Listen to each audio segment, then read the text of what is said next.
This is GH Today. I am Serwaa Amihere, and on Hard Talk this morning, I'm sitting with Dennis Miracles Aboagye. He's Director of Communications for the NPP 2024 campaign. Dennis, good morning. It's good to have you here. Good to see you How is too. the party 2 days after launching its manifesto? We're all over the place disseminating the manifesto. We are covering spaces. So you'd see us all over. You'd see us on mainstream media, on social media. We're on the community information centers. We need to get the people to hear us and understand us. We are poised towards breaking down the issues. We believe that manifestos are simply to solve problems. And at every point in time, countries have unique challenges. And those unique challenges must be confronted. We have proposed what our solutions are. We need to break these solutions down for the people to digest and see whether our solutions make sense and would fix their problems or not. Okay. I mean, speaking of making proposals, the Vice President, when he was speaking on Sunday, said that he had interacted with the Ghanaian people and he had identified the three main problems that is on the mind of the ordinary Ghanaian, from jobs to cost of living and then roads. Would you say that this document, this manifesto of yours, prefers solutions to all of these? Actually, yes. I mean, so you know that the Vice President, amongst all the candidates, is the one that has traversed this country the most. He's been all over the place in barely 7 months since his election at the primaries. And he's listened to the people. He's met traditional authorities, he's met religious bodies, leaders, he's met business groups, labor unions, he's engaged several of them, youth groups. A key feature in his campaign across the country is the Youth Connect platform, where he brings youth from various backgrounds to really tell him what the issues are and what it is that is dear to their heart. So he understands clearly that these are the key things. And if you look at the manifesto, it's 90% heavy on jobs and businesses. The two are moving together. His idea is let's stimulate demand, let's support businesses to expand. By so doing, they would have to employ more, and then we can push our team in ready to work citizens to get into these spaces. And then the biggest bit of it, which is the infrastructure, the roads. It's critical. Today in Ghana, you agree that the pace at which we're expanding our road network is astronomical. We had barely 70,000 kilometers of road as of 2016 networks, and today we have close to 100,000. In 8 years of the previous government, the NDC government, they were able to do 4,640 kilometers of road. In 8 years of NPP, we've been able to do just about 12,000 kilometers. And yet, within the 8-year period, the network has grown about 30,000 kilometers. So we need to find a fast fix for the road network situation. And so he proposes bringing on board strongly private sector to help build this road infrastructure so that it speeds up the process, frees government some fiscal space, and the government can push that towards expanding private businesses, and then would stimulate these businesses to grow for them to employ the young person. So yes, he's proposed several solutions to these critical sectors and these critical things that are dear to the heart of the Ghanaian. Okay, let's take all of these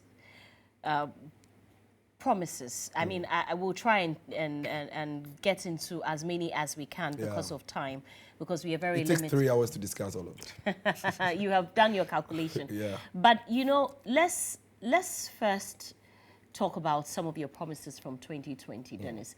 There are many who know that, indeed, some of your promises have not been fulfilled. In fact, a lot of them have not been fulfilled.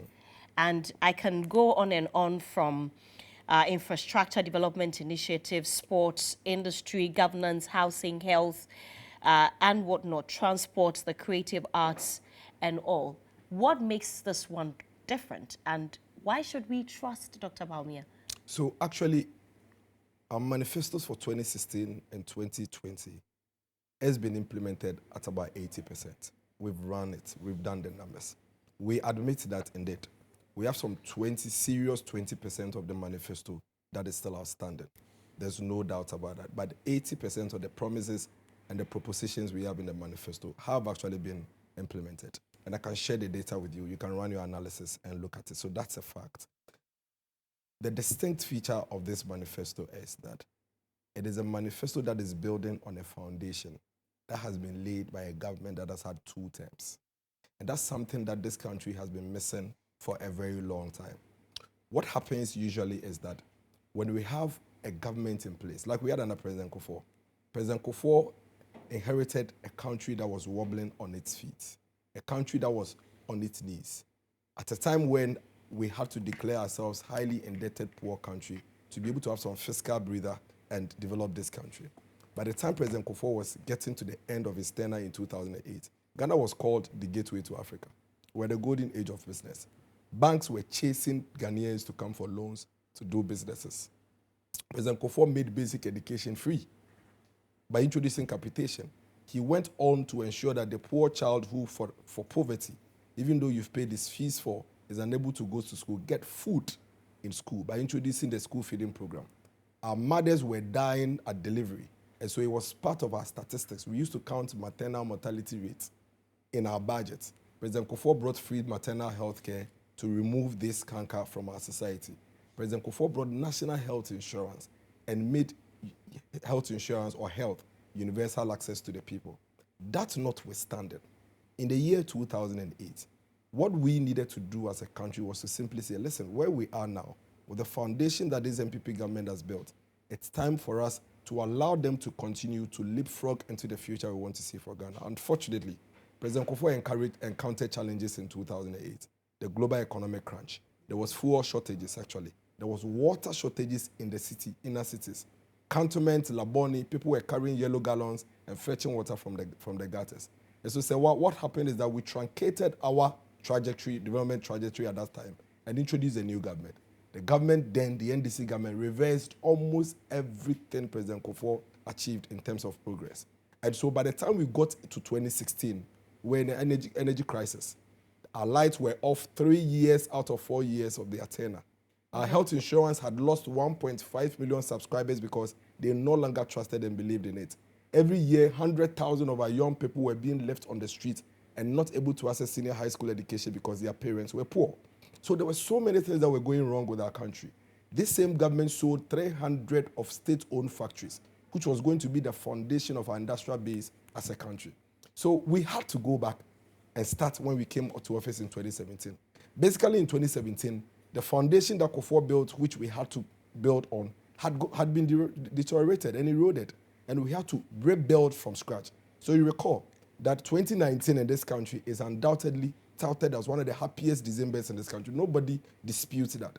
Because at the time, we had made so much progress in several sectors of our society and the economy. That was a time where we had moved inflation, which former President Mahama moved from 8% to 15%. We have brought it down to 8%. In fact, we had actually made progress in every facet of our economy. And then COVID struck. Something that nobody can run away from. Which country isn't going through it? The US, the UK, Scandinavian countries, Asian countries, everybody is going through it. Every country since then has been working to recover and get out of it. Till date, there is not a single country that will say we are completely free from the COVID effect. The UK, in the year 2022, within 6 months, had to change prime ministers about 3 times because of economic crisis. Germany was struggling for basic goods, oil, flour, and all of that. The United States, in their elections, you watch their debates, and it's purely based on economy, unemployment, and inflation and all of that. So every country is trying to get out of it. And that is why we continuously say that this manifesto is simply saying, let's protect the gains, Serwaa. Let's consolidate the positives and the successes we've made. We understand that we have to go into an election, but we don't necessarily have to go into an election and bring a leader that we've tested before. And so our manifesto is basically looking at each and every foundation we have built and bringing a top up, call it a plus. So you look at free SHS, and the proposition in this manifesto is saying that let's protect and enhance it. Enhancing it is simple. Let's fix the challenges when it comes to their feeding. Let's complete the infrastructural progress we've made in that space. You look at this manifesto, Serwaa, and we've actually created over 2.3 million jobs in the last 8 years. But think about it. Okay. 2.3 million jobs created, and yet we have millions of people who still require jobs to do. That's what I was going to ask you, because if you say that you have created all of these jobs, why do we still have unemployment rate? Because you have six... No, I'm not asking why we have it at all. Okay. Why have we seen it move from the percentage that it was to about 14.7% now? That even tells you why you need this government even the more. Because it tells you that, but for this government, we'll even have a larger unemployment population. Because here you are, a government that has created 2.3 million jobs. And yet we still have a lot more. Why? Those people, they are citizens who need jobs. Let me ask you, how many jobs have you created? 2.3 million. I hear 2.1, I hear 2.3, I hear 21 It million was on your platform. It was 2.1 million in 2022. We share the data. And that's the good thing about the NPP. The data is there. We'll give it to you. You can interrogate it. It was 2.1 million in 2022. We are in 2024. It is now 2.3 million. The data is there. It's an Excel sheet that gives you line by line sectors where the jobs have been created and how many jobs have been created. So think about it. Our previous government, our competitor in 8 years, is on record to have indicated that he created 600,000 jobs. He said it in Parliament, 600,000 jobs. We are on record to have said in Parliament that we've created 2.3 million jobs. We've all showed our scorecard. Would you want a government that created 600,000 jobs to come and fix your unemployment situation? Or you would want a government that has created 2.3 million jobs to come and fix your unemployment situation? Give me a breakdown of these jobs. Oh, I have the Excel. It's quite complex. It's a lot of sectors. But the sectors? Oh, the public sector. So talk about the security services. Talk about the health sector. Talk about the civil service. Talk about the local government service. Talk about aviation, civil aviation, Ghana Ports and Harbours Authority, private sector, 1D1F alone, which is a deliberate government policy industrialization. That one alone has created about 160,000 jobs. So we have a tall list. Let me read this to you in your 2020 manifesto. On page 2, you said that, in 3.5 years that you have been in office, you have stabilized the economy, you have eliminated and reduced the number of taxes, you have reduced the overall tax burden, you have doubled growth, and you have created over 2 million jobs in the public and formal sectors, public and formal private sectors. Yes. So in your 2020 manifesto, you had created over 2 million jobs. Yes. And 4 years later, we still have 2.1 or you say 2.3 million jobs. Yes. So between 2020, where you had created over 2 million jobs, and we're in 2024, it means you haven't created that much jobs. Because between 2020 and 2024, admittedly, that is when we've had the most difficult economic crisis ever. So you should understand, there's been an economic slowdown. Businesses have struggled. For 2 years. So between 2020 and 2024, how many jobs have you been created? Over 300,000. Rightly so. Because isn't that in the period? What sectors? Isn't both public and private sector? Both public and private sector. Isn't that the period where we've had the most... Where specifically? Oh, I can always give you the Excel sheet. It's there. We have it. But jobs is something that is very dear to you, Dennis. I expect that... Did I have it on top of my head? The sectors, amazing. at least. But I've told you, I said public sector and private sector. Security services, health sector, education sector, private sector, industries, services. And the data is there. I mean, if you can, I can give it to you to chew it and tell me next week. But I am unable to chew. Don't worry, I'm unable to chew that. I have that data as well. I'm glad you have it. So you can share that with us and then you read through that. So really, that is the period where we've had the most economic difficulties and challenges. That's where we had the slowest of time when it comes to economic growth. And so you should expect that what we achieved rapidly in the first 4 years, really, there's been a slowdown. And we are not running away from that. If there has ever been a government that has admitted and been sincere with the people when it comes to difficulties and challenges, it's this government. I mean, in the past, our competitor, who is seeking to be president again when he was president, when we were complaining about some of these things, what did he tell us? His ministers told us that they have nothing for us and that we should go to the bush and go and cut grass and come and put it by the roadside. His ministers actually told the young people to go into the forest and gather rocks and stones and sell by the roadside. That's what we were told. And so really, it is about sincerity. Okay. It is about honesty. It is about a government that is able to say that this is who we are. Okay. This is what we've been able to achieve. This is what we haven't been able to achieve. And this is our proposition in dealing with what is outstanding for us to do. And that is what this manifesto is talking about. You realize that this 2024 manifesto is not so much heavy on social interventions as our previous manifestos have been. In the past, you see all our manifestos proposing a lot of social safety nets. What Dr. Mahmoud Bawumia is saying is this: it is time for us to consolidate and strengthen the existing social safety net. Let's improve the National Health Insurance Scheme. Let's improve the school feeding program. Let's improve the basic schools. Let's improve the free senior high school. Let's improve all the social safety, the LEAP, all the social safety nets we have in place. Protect them and make sure that they are standing. Because you know what? Those are the things that are providing the enabling platform, creating equity for the Ghanaian people to thrive and to dream and to aspire. If I wake up and I live in Kukua, you know Kukua, it's in a GHOne constituency, far away. If I live there and I have access to quality education and I have access to quality healthcare, it gives me the opportunity to compete with you, Serwaa, who lives in Labodi or Cantonment. I'm just saying. I don't listen. And so I'm just saying. So it creates that enabling environment for the rich and the poor to both dream and aspire. And those things need to be protected. I want us to still stay on the jobs. I have the breakdown. It wasn't clear. That is why I kept asking and pushing for it. Let me also open it once you open it. No problem at all. But yesterday, the Controller and Accountant General was at the Public Accounts Committee, and he said that those on his payroll, about some 760,000 people. I'm sure that you say that not everyone is on the, it's what I would say. That's the fact. Of course. And so I know that is going to be the defense. No, it's not a defense. That's a fact. Okay, don't that do is that. a fact. Yes, be nice. No problem. That is a fact. No problem at all. But we also know, Dennis, that the Statistical Service last year said that it released the Ghana Earnings Report. Okay. It said that just about 10% of public sector workers are not on the controller's payroll. So if, we add, say, 100,000 people to 760,000 who are on the controller's payroll, that is not 1.4 million jobs. That's not 2.3 million jobs. Well, as at the time. So that is still not even 2.1 or 2.3 million jobs. Let me tell you what. Tell me. When it comes to public sector employment, there are those who are directly on the consolidated fund and paid through controller. There are some that are on government subventions, and there are some that are completely on their own.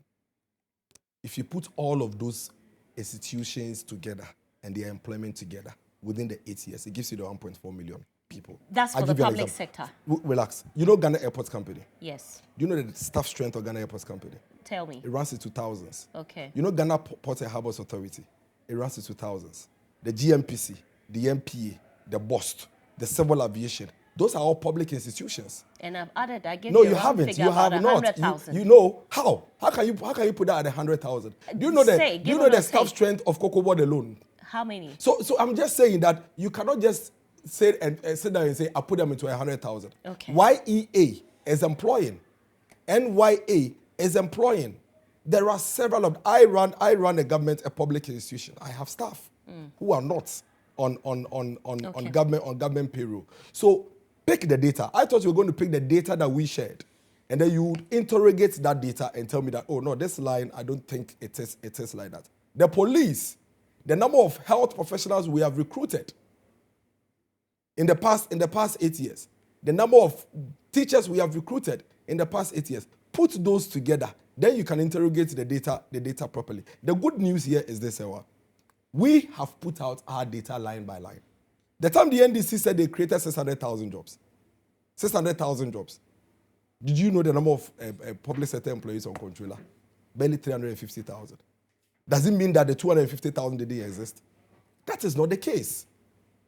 That is not the case. And again, there is an erroneous thinking when it comes to the analysis of the jobs when you say that because a government has created 2.4 million jobs, unemployment should be non-existent. What is our population?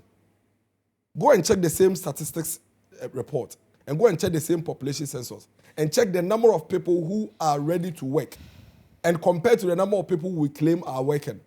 It tells you that the gap is huge. And so today, even if you have a government creating 3 million jobs, you will still have over 4 million people who still require jobs to do. Are these jobs that you have created sustainable? Of course. We separate the unsustainable jobs from the sustainable jobs. And you still get the 2.3 Absolutely. million. Because in 2023, Dennis, SNIT released a report which says that active pension contributors stood at 1.9 million people. And you say that you have created 3 million jobs. So your understanding of unemployed people are new people who have never worked? I'm asking you No, a question. I'm also trying to help in the interrogation. So let me also help. Let me not ask you. When we say there are unemployed persons, it doesn't mean that these are people who have never worked. I got my SNIT number when I was in the University of Ghana because I went to school with a student loan. So my SNIT number, the one they gave me for the student loan, be something, is the same number that I'm using. So I've been part of the SNIT number statistics since 2003. Since 2003. Your point is? Now the point is that I got fired as MC in 2020. So I became unemployed. So I was part of the unemployed statistics. I got re-employed in 2022, February. So I became part of the employed. So you are telling me that Senate is going to re-register me and give me another number? Are you understanding? So I had the same number, became unemployed, became employed. Senate's data doesn't change. It doesn't reflect it. I see. So don't use... Isn't it calculated by the payments that are made into... No, you're talking about beneficiaries. That's what you are using, not payment. You cannot use payment. You cannot use payments to calculate unemployment. It will be beneficiaries. Even the point you are making, you cannot. I have worked in pensions. I understand it very well. You can't use that. It will be the beneficiaries. That's the argument you want to make. And the point I'm making to you is that people who are on Senate row or the Senate database can become unemployed and become employed again. It doesn't mean that as you bring 2.4 million people onto the working group, Senate data will increase to 2.something million. It doesn't work that way. So today, the Ghana statistics report that says that maybe there are 1 million unemployed people. It doesn't mean that all these 1 million unemployed people have never worked before, for which reason they don't have Senate numbers. They would have Senate numbers. There could be some 600,000 of that who actually have Senate numbers, but have lost their jobs, for which reason they are waiting or looking for other jobs. When eventually they are employed, they are not necessarily going to be adding on to the Senate database. Okay. Let's talk about the tax cuts also that the Vice President has proposed. I'm sure that you have heard this question many times about, if the Vice President says if he becomes president, betting tax will be abolished, e-levy will be abolished, and the question on the minds of many Ghanaians is, why can't he propose it to the president to abolish them now? Okay, so first of all, he has proposed it to cabinet. Cabinet disagreed with him. He's not the only person in government. He has? Yes. He is not the president. He doesn't take ultimate decision. When was this proposal made? Why? He's made his point about betting tax and e-levy several months ago, almost running into a year. But he's not president. We run an executive presidency. You see, you can do politics and be sentimental, but the facts are the facts. You are vice president, you are a minister, a cabinet minister. When you go to cabinet, there's something called collective responsibility. But the ultimate responsibility is with the president. So ultimately, when cabinet takes a decision, we are all collectively part of it. But why? You think there's everything in this government that I agree with, even though I speak for government a lot of times. I disagree with a lot. With a lot. But I take collective responsibility of decisions of government. That is how sane societies operate. That is the essence of democracy. Otherwise, there will be chaos.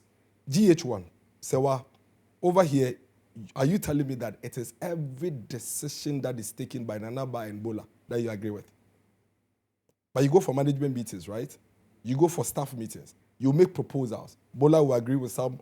They will disagree with some. It will be implemented. You come and sit here. You will interview me. Even though you may not want to interview me, it is a production decision for you to interview me. It doesn't mean that you necessarily agree. If you had the chance to be the head of production, maybe you will not interview Miracles. So it is okay for you to go and tell your team that, you know what, I want to be head of production. When I become head of production, I would not interview Miracles. Then your staff will say, then stop interviewing Miracles now. You're not the one that takes the decision when it comes to who you interview on your show. It is your production team. That is how sane societies operate. When he becomes president, he believes that some enabling environment has been created in the past 1 or 2 years that does not require for e-levy to still be in existence. I'll give you a quick example. He's proposing that he cut 3% of GDP, which is about 30 billion, to private sector. So that is money that government will not need immediately, for which reason government has no reason to go and look for. So are you following? What it means is that he can easily cut out e-levy and still be able to mobilize what government requires to be able to run government business within the fiscal year. But that is a decision that he would make when he's president. He is not president at the moment. And he doesn't take the decisions that government has to take. Cabinet decisions are decisions that he will follow through and implement. But he doesn't take decision as the president of the Republic of Ghana. Nana Addo Dankwa Akufo-Addo has taken a budget to create a fiscal framework in Parliament in 2023 November. In that budget, he said that we are going to mobilize revenues through a levy. That fiscal framework is what we are working with right now, Serwaa. It is not up to the vice president to get up one day and call it, wish it away, and say that I'm vice president. I don't think we need a levy, so get out. He doesn't have that power. He doesn't take that decision. You may skew it. You may do politics with it. That is your business. Have you heard members of the NDC say that if the president is unwilling to abolish these taxes, even when the vice president is against them, it means he himself does not even believe in the vice president? This morning, I just shared a video of GHOne Jinapor, Honorable, on my Facebook wall. He was asked a specific question. What is the role of the vice president? This was when he was spokesperson to the vice president, Mahama. He asked, what is the role of the vice president? I'll try to paraphrase him. He said the president has asked him to take care of social events, our day, Thanksgiving programs, speech and prize giving days. He attends, he does the media relations. And this is GHOne Jinapor. And that the president has said that he will concentrate on the core government business, the economy, and the serious government business. These are his words. There is law. There is regulation. There are rules. You can't wish them away. You are a host. You are not in charge of production. The fact that your production team says today interview Miracles and you disagree doesn't mean that they don't believe in you. It is not your decision. It is not your choice. You don't have the responsibility. We did not vote for you as president. We voted for Nana Addo Dankwa Akufo-Addo as president. Nana Addo Dankwa Akufo-Addo has his own vision, has his plan, and has a trajectory on which he wants to take the government. All of us, including the vice president, we work towards him and work for him. Otherwise, why don't you turn the same question to John Mahama, His Excellency, the former president? Why does he want to be president again? All the things he's saying he will come and do. Didn't we give him an opportunity in 2012? At the 2012 IEA debate, he looked us in the eyes and told us, and I quote him, I am only a spare driver. Make me the main driver and let me continue to do the good work that we've started as a government. When I come, I'm going to create jobs. I'm going to help businesses to expand. I'm going to stabilize our power situation. For 8 years, he created 600,000 jobs. He moved our inflation from 8% to 15% as president. Today, he is back, promising us all the things he promised us again in 2012 before we gave him power. Why are we not saying that all the things you said you would do today, you should have done them as president, so get out? In fact, if there is anybody we are going to hold accountable to this scenario, it is a former president, because he has been president before. He has been given that responsibility to fix all the things he's saying he will fix today, which he failed to do. Why would you let the former president, the man that has been president before, go scot-free on things that he's saying he will do today? Why are you not asking him all these things you are saying? Why didn't you do them when you were president? And you're asking the vice president. What kind of unfairness is that? Okay. I'm wondering, and I'm sure that many people have been wondering how the NPP intends to fund this manifesto if you're elected into power. It's easy. True that, you see, the nicest thing about manifesto is that we didn't only look at the expenditure and the implementation, what we will do.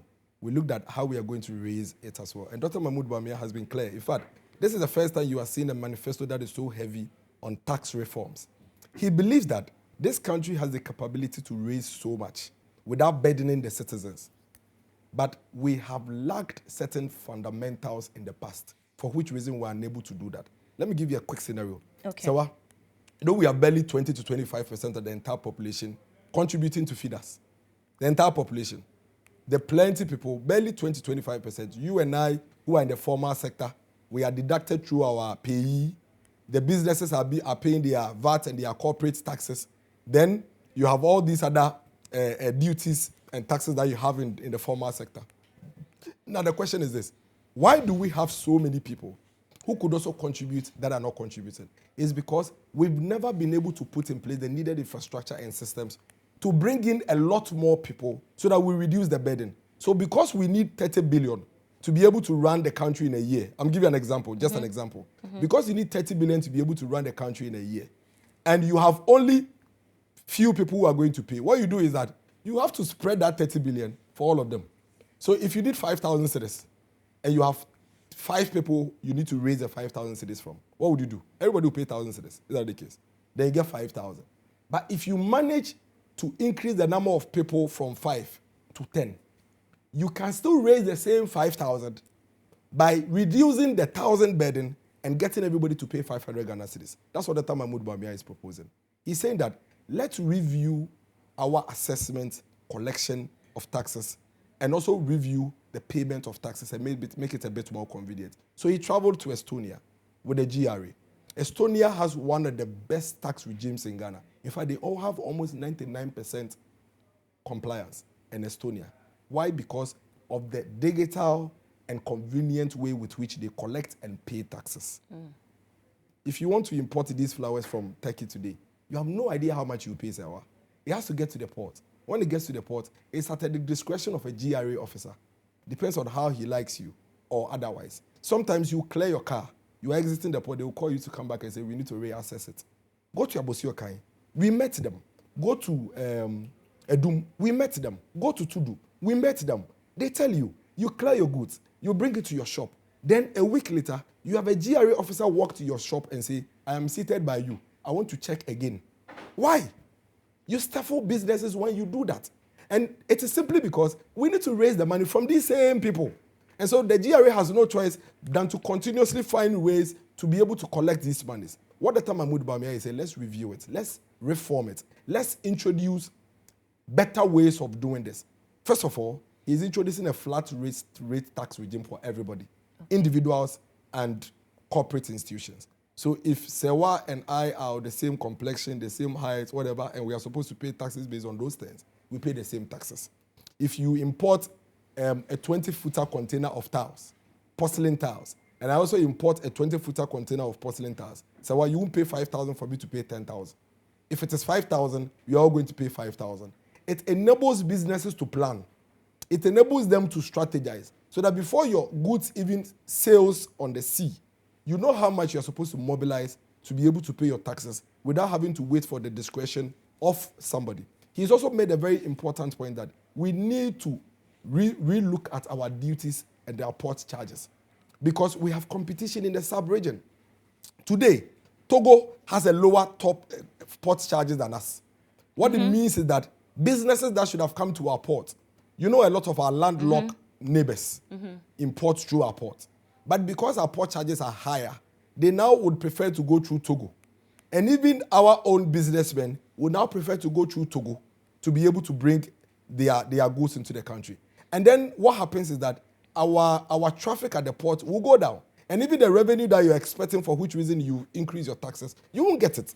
Okay. So he's saying, let's bring our port duties and charges to the level of Togo if we cannot go lower, so that our port will become a bit more attractive. What it means is that if you have 10 people who have moved from your port to Togo, because you've brought your charges down, and he knows that it is almost the same as Togo, he is now encouraged to bring it to your port and to be able to clear their goods. This is going to free businesses. It's going to reduce the fiscal burden on their necks because they are going to pay lesser charges and taxes that they are paying now, and it ultimately will pass on to consumers. And then he said that because he's bringing all these reforms, he believes that it's going to encourage a lot of individuals and businesses to be part of these reforms. But you owe a lot of taxes from the past.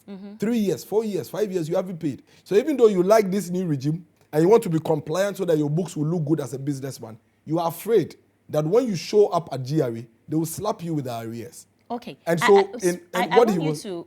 complete that quickly because. And so what he wants you to do now is that let's forgive them their taxes from the previous years. The tax amnesty. Yes. How will it work like? What is it going to be? Because we've tried it before in 2013, 2017. It didn't get people to be compliant. How different will this be? You know, in 2013, 2014, you know, tax amnesties come in different forms.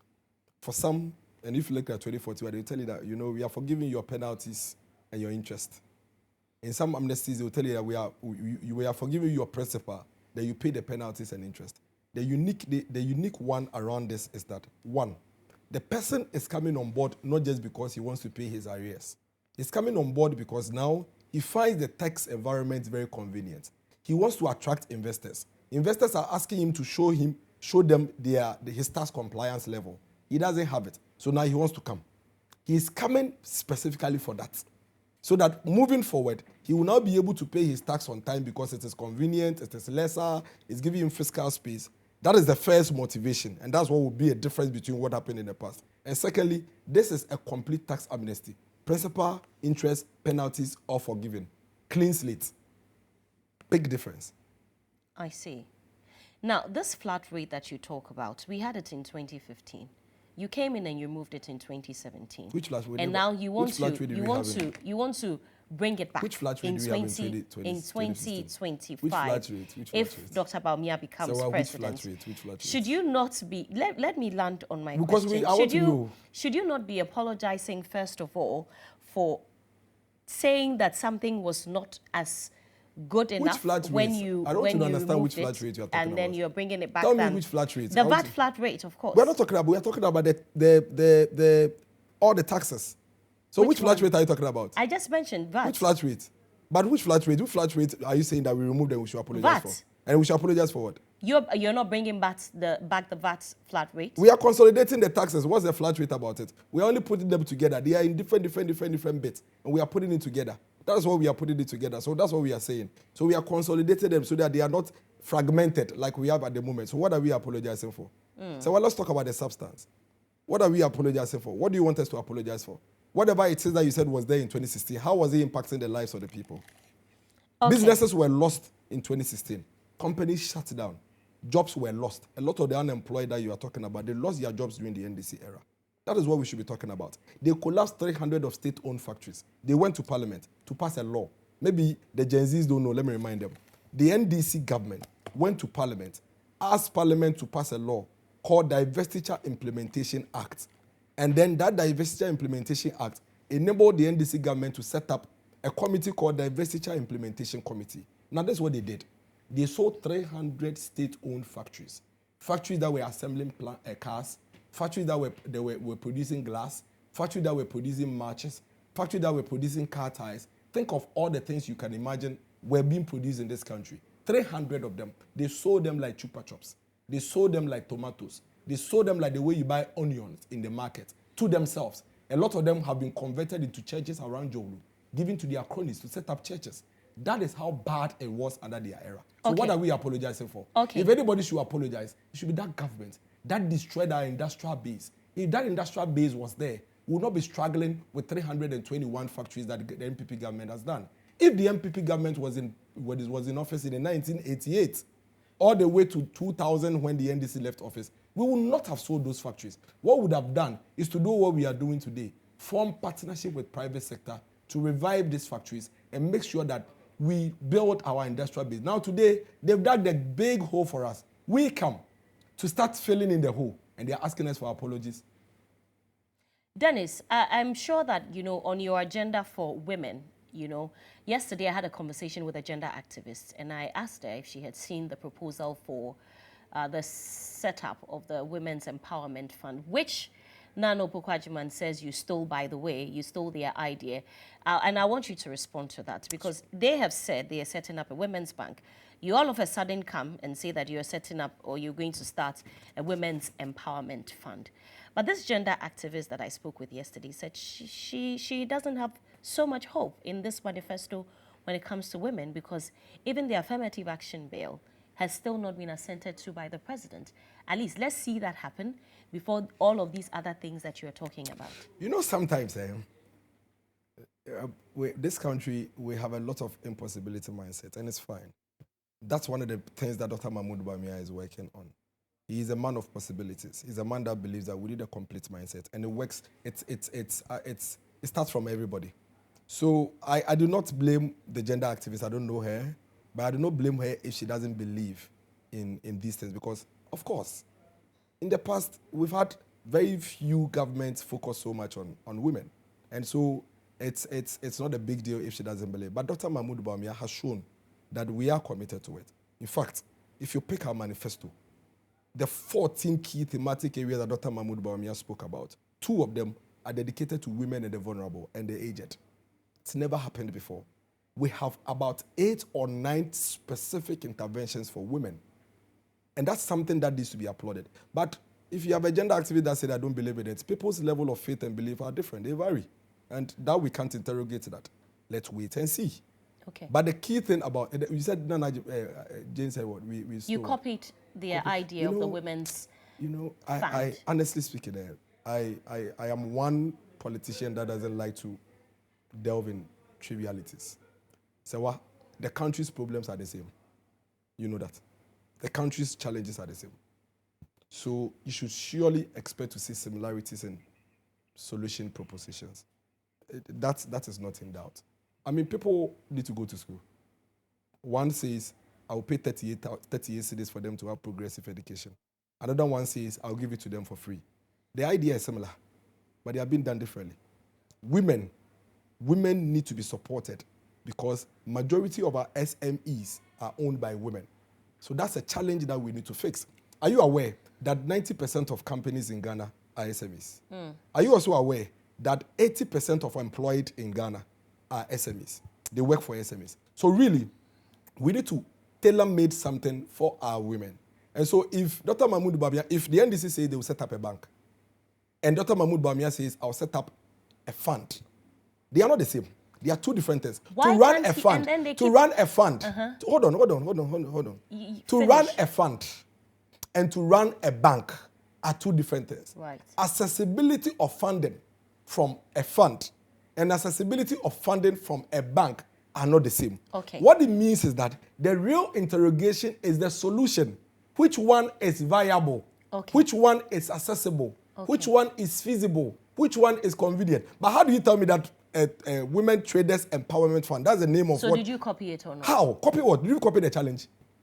Did we copy the challenge? Okay, so then you can set up the fund, or Yes. you intend to set up. Why not Yes. set it up now? You keep saying one. Why didn't Nana Jane say it when she was in government? She was a minister.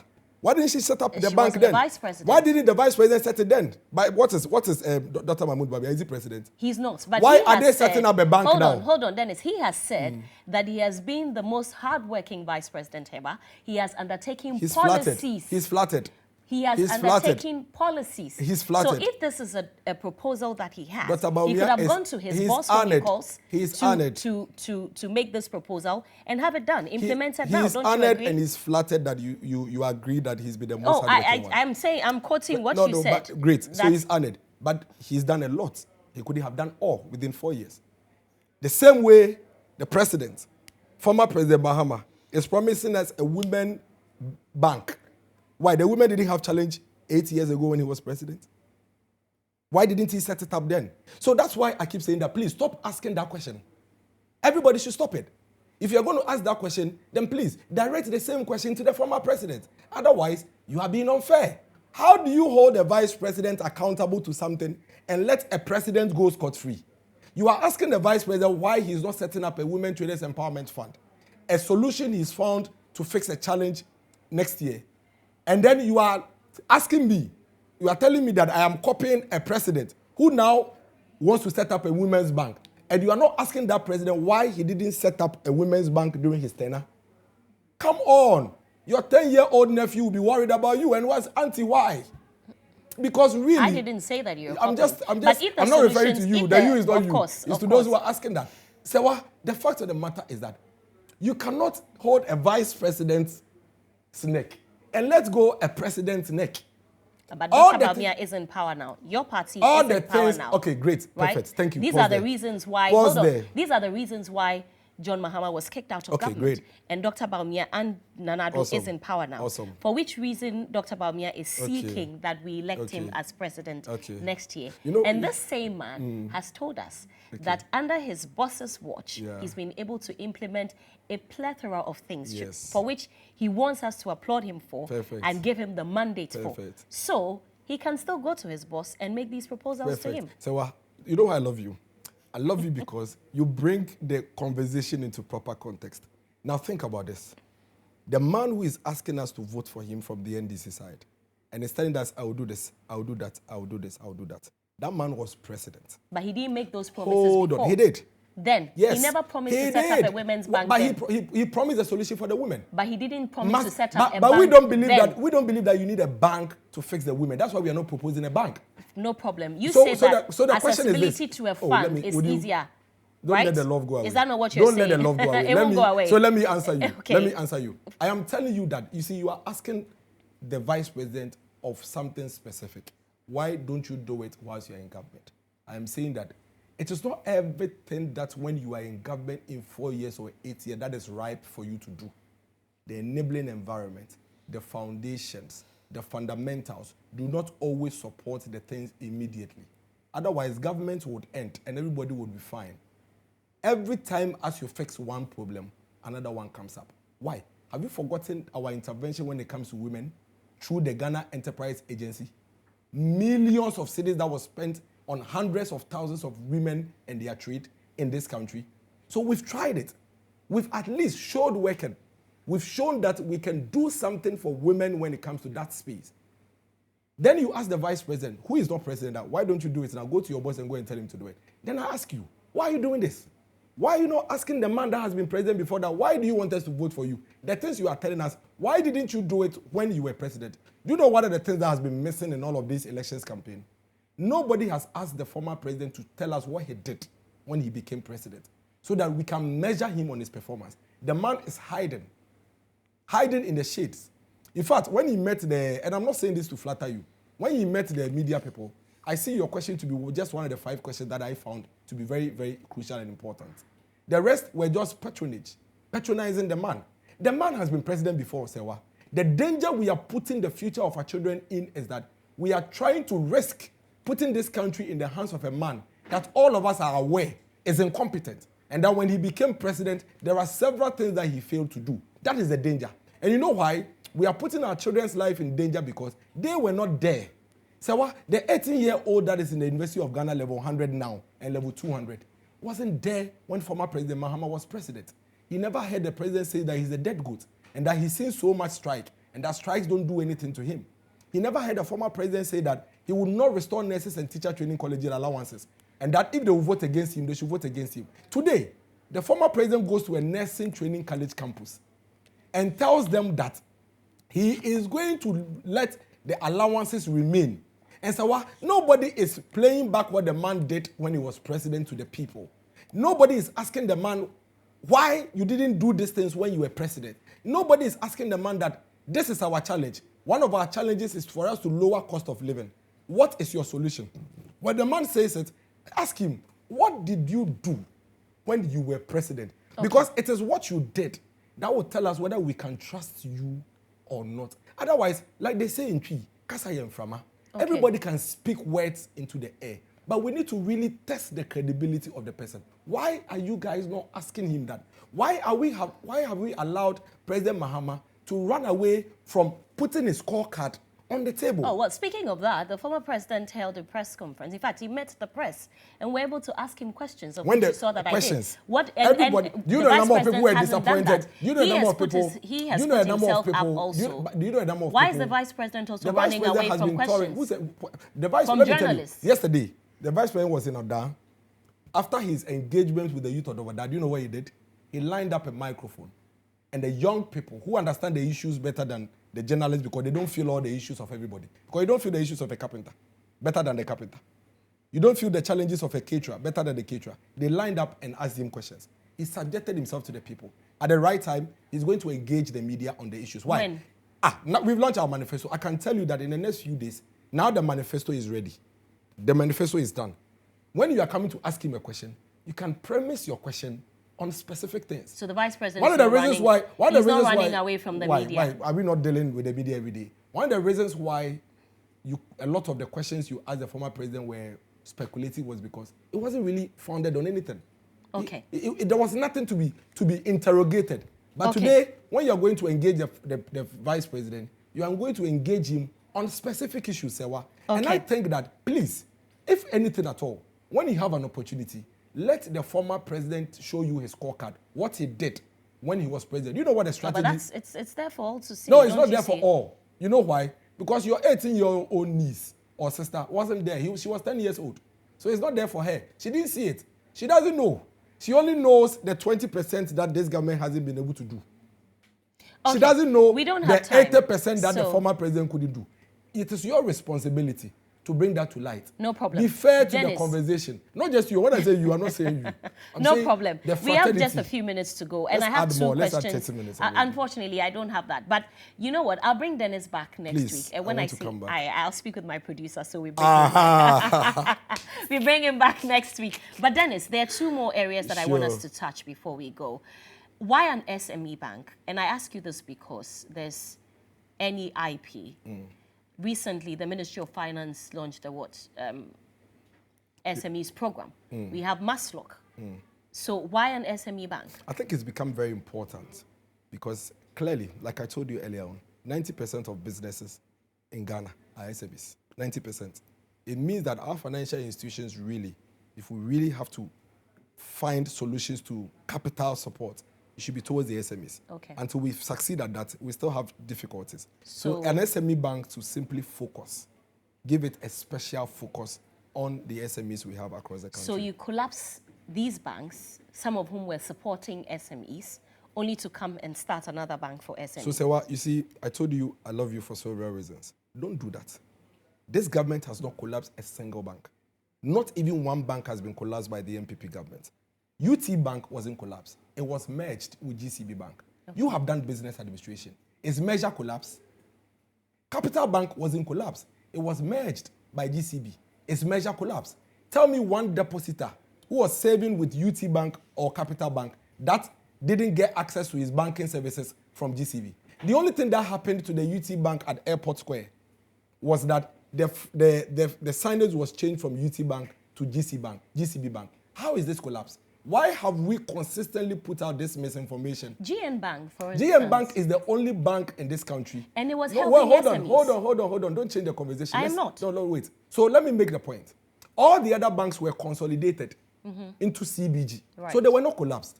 Their depositors, their customers, they all go to CBG. So those banks were not collapsed. A lot of the employees who were not being paid for months under these banks are still working at GCB Bank, at CBG Bank, and all of that. 4 million depositors were saved through this banking sector cleanup. Never call it collapse. It is false. So what? You know it better. So don't follow the conversation. What did you do now, to GHOne Bank? This is what is happening. When all these other banks were being resolved and being realigned, GHOne Bank challenged governments and Bank of Ghana's intervention on that and went to court. What it meant was that GHOne Bank's resolution did not complete. It didn't complete. And that is why GHOne Bank is hanging as it is. So if the GHOne Bank depositors have anybody to blame, they should blame the owner. That one, you were not able to pay depositors funds when they come to withdraw money. 2, you were not able to pay your workers. 3, your bank had collapsed. We are not the ones saying it. A 2015-2016 report by John Mahama, His Excellency, and his government and Bank of Ghana listed the banks that were collapsing, for which reason their government gave these banks several taxpayers' money to resuscitate them. Several taxpayers' money to resuscitate them, and which they failed. So let me give you a quick example, sir, then I'll wrap up. Capital Bank was given over 600 million cedis to recapitalize. That was money from the taxpayer for free. The owners of Capital Bank took this money to go and do galamsey in Zimbabwe, open pure water businesses. They took the money to buy big cars. They were given another one. They squandered it. In fact, they used one of the monies that government gave to them to go and set up another bank. The collapsing bank, which government gave you and I our money to, use the money that was given to them to save their bank to go and set up another bank. Now, NPP government comes to place, and they say that, well, government has already given you several interventions, which you squandered. So we don't think you have the capacity to manage your bank. So the only thing the NPP government did was to change the management of these banks. The management of these banks. And ever since UT Bank and Capital Bank, management was changed and merged with GCB Bank management. Serwaa, have you ever heard any customer of Capital Bank or UT Bank complain that they were going to withdraw their money and they told them they don't have money? Come on, let's educate our people properly. No bank was collapsed under this regime. All right. Finally, before we go, I'm sure that you've heard your youth organizers say that they will not sacrifice this election on the altar of peace. What exactly does that mean? If you bring violence to take away the will of the people, we as a political party has a responsibility to protect the will of the people. So, Serwaa, you go into an election. and the opponent loses the election. And then the opponent says that I'm going to burn hotels because I've lost the elections. And then you are saying that as a government and as a party, we should simply say, oh, because of peace, even though you are being violent, we should let it go. No. The will of the people will be protected. That is why the NPP never, in fact, there's no record of the NPP being violent in any elections. But there are several records of the NDC being violent in several elections. All we are saying is that let's go to the polls, one ballot, one vote. Let's count the will of the people. If you win, you take the win. If we win, don't bring violence. If you bring violence, we will quell the violence and make sure that the will of the people stays. That's what it means. What do you mean by you quell the violence? Why? There are institutions that are responsible for quelling violence.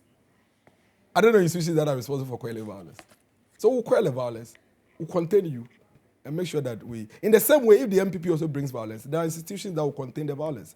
We think that we have one country, a country's democracy that must be protected. We don't have to bend this country for an election, but we still don't have to subvert the will of the people. And so whilst we do all of these things, let's continuously ensure that we preach peace. But if you have an opposition party that is beating war drums, we are not going to sign a peace pact. We are not going to allow, we are going to burn hotels. We are going to do this. Those are very irresponsible comments, extremely irresponsible comments. I'm a young guy, I love Ghana. I don't want to leave Ghana. I have children who are still growing to be part of this society. I don't want Ghana to burn. I have been to Liberia before. The first time I stepped foot at Liberia, I nearly went back into the plane. And I don't think that we should allow anybody, not a single person, to say anything that re-emphasizes or energizes violence in this country and in this election. Go to the polls, vote, go home, wait for the counting. Whoever Electoral Commission declares a winner, let's all support the person and let's run the country as we've always done. Thank you very much. Dennis Miracles Aboagye is Director of Communications for the 2024 NPP campaign. And I know that we didn't have enough time. I'll speak to my producer. We'll try and bring Dennis back. Dennis, promise to come back next week. Oh, I'll come. This from now to December, every day I can come. Okay. Do you want me to come every day? Thank you very much for coming on the show, and thank you for watching.